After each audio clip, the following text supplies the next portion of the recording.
a manqué beaucoup de choses, individuellement et collectivement.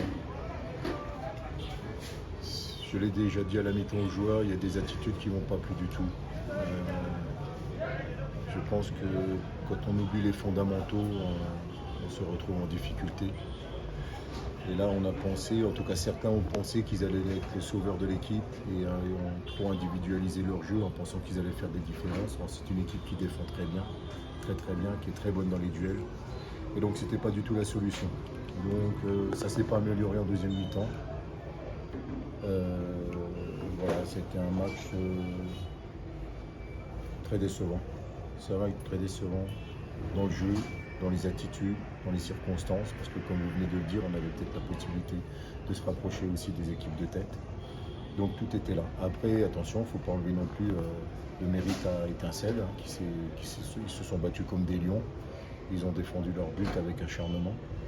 Mais quand on est contre ce genre d'équipe qui joue assez bas, qui joue assez regroupé, il est évident qu'avec un petit peu de bon sens, on se rend compte que la solution, elle n'est pas individuelle, mais elle est collective. Ben, nous, justement, on a manqué de bon sens. Donc voilà, après, il y a encore du travail, il y a beaucoup de travail. Quand on dit qu'on a de l'ambition,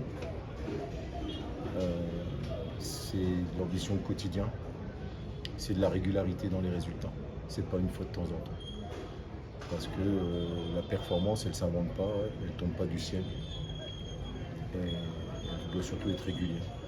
Donc autant les matchs nuls qu'on avait pu faire contre Al Hilal précédemment, et même à Moussanzé où c'est toujours un contexte un peu particulier, on n'était pas... On était quand même déçus, mais pas de cette façon-là. Moi, je suis extrêmement déçu de par le résultat, mais c'est presque pas ça le plus important. C'est l'attitude qui m'a vraiment beaucoup dérangé aujourd'hui, l'attitude de certains. Coach, à ce qui concerne votre plan du jeu, le schéma tactique, le changement que tu as fait dans le match, le placement des 4 joueurs et tu as marqué un but. Donc, essayez de nous donner le détail à ce qui concerne le plan tactique dans cette chef. Le problème, c'est pas le plan tactique, vous savez, encore une fois, c'est même l'organisation. Le problème, c'est l'animation. Et ça, l'animation, elle est dévolue aux joueurs. Donc quand le joueur ne respecte pas l'animation qu'on attend de lui, c'est toujours un peu compliqué. Moi, je ne cherche pas à me défausser, c'est pas dans mon genre de faire des responsabilités. Mais on est à des années-lumière de ce qu'on a l'habitude de travailler, de ce qu'on a l'habitude de faire. On prône un jeu collectif avec beaucoup de passes, etc. Aujourd'hui, on n'a rien vu de tout ça, ou sur de très très brefs moments, ce qui est largement insuffisant.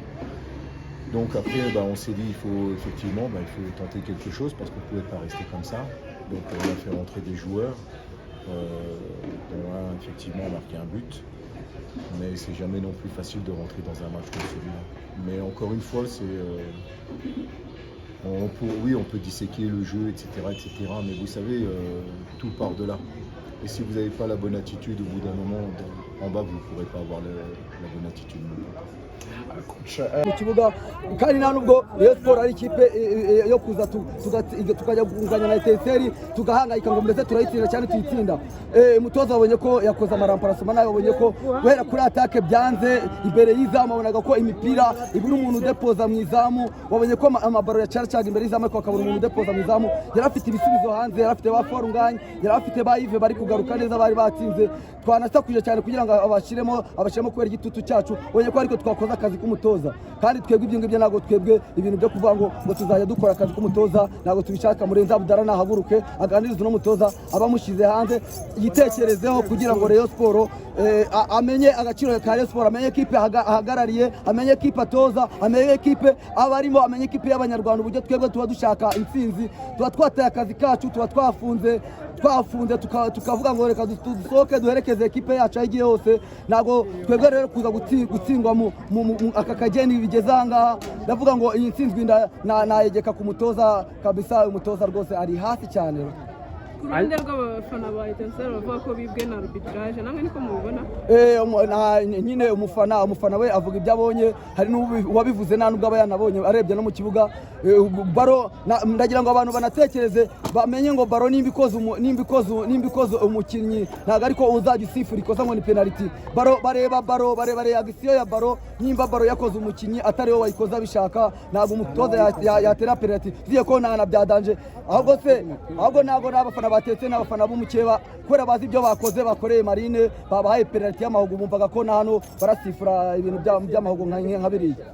Musuranye ubutumwa ku Kigali dufite urugamba rukomeye cyane rwa polisi tuzahura na polisi ni urugamba rukomeye niyo mpamvu mbabwira Umuneza Budara agiye kujya ku gituta agiye gukora akazi kiwe agiye kuganiriza umutoza staff yose ayicaze twarabibonye neza ko urabona ko Romami umwuka utari mwiza hagati ye n'umutoza wungirije ubona ko Romami niwe uri gukora cyane Romami ari gukoresha imbaraga z'umutoza mukuru kandi ari umutoza wungirije twaramusabye nka Romami nk'umurejanderi wa Rayon Sport turamubwira ati Romami urabona ko uno mutoza nagazi Rayon Sport icyari cyo ndaguze azi ikipe y'abaturage uburyo aba ari ikipe y'igitutu aba ari ikipe ishaka intsinzi amanywa nijoro urabibona ko Romami niyo mpamvu ubona yakoze cyane tukanahamagara ngo akore amaramparasoma tukabona umutoza aricanze arakonje cyane ukabona ko ibyo atoza natwe abafana turi hanze tuba tubibona tukabona twabitoza ubwo rero umutoza navuze ni umunsi namukarabye icyizere naramuhaye nuko ikipe yitwaraga neza kugira ngo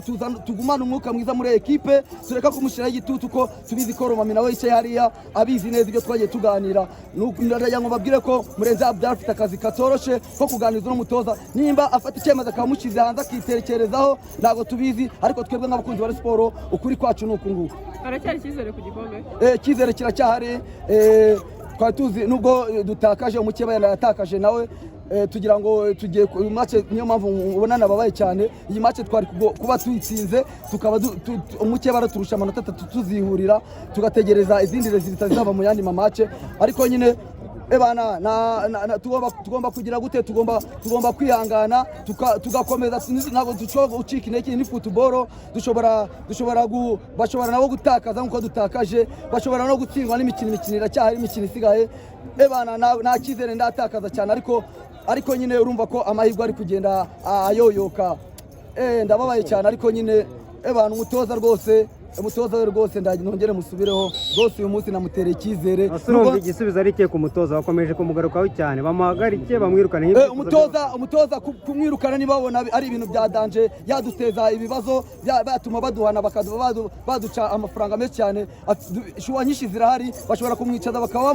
bamubwiye ngo icara witekerezo bakaba bamuhagaritseho kidogo imikino isigaye n'imikeya kugira ngo umwuka ugende neza muri Rayon Sport ntabwo guhita bamwirukana ntabwo aricyo gisubizo navuga cyane ahubwo niba bamushyize ku ruhande abanze yitekerezeho amanze amenye Rayon Sport ni iki. Rayon Sport twaramuganirije cyane yagiye abona uburyo Rayon Sport tuyiba inyuma yatsindwa yatsinda ubu agomba kwisobanukirwa kandi akamenya ekipe yajemo. Ekipe ya Sport ni umubumbe munini cyane ntabwo ari ikipe yo kuza akajunjama.